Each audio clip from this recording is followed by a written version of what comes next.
శ్రీకాకుళం జిల్లా కేంద్రంలో డిఎస్సి వ్యవహారంపై వైఎస్ఆర్ కాంగ్రెస్ పార్టీ ఆధ్వర్యంలో నిరసన కార్యక్రమం నిర్వహించారు.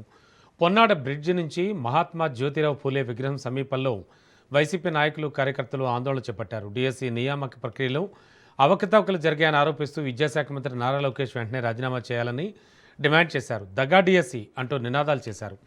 ప్రభుత్వానికి వ్యతిరేకంగా నిరసన వ్యక్తం చేశారు. విద్యారంగాన్ని పూర్తిగా దెబ్బతీసే విధంగా ప్రభుత్వం వ్యవహరిస్తోందని వైసీపీ నేతలు విమర్శించారు. డిఎస్సి ప్రక్రియలో చోటు చేసుకుంటున్నట్లు ఆరోపిస్తోన్న అక్రమాలకు నైతిక బాధ్యత వహిస్తూ మంత్రి పదవికి రాజీనామా చేయాలని కోరారు. ఈ నిరసన కార్యక్రమంలో జిల్లా వ్యాప్తంగా వైఎస్ఆర్ కాంగ్రెస్ పార్టీ నాయకులు కార్యకర్తలు పెద్ద సంఖ్యలో పాల్గొన్నారు. డిఎస్సి అంశంపై పూర్తి స్థాయిలో విచారణ జరిపి నిరుద్యోగులకు న్యాయం చేయాలని వారు డిమాండ్ చేశారు.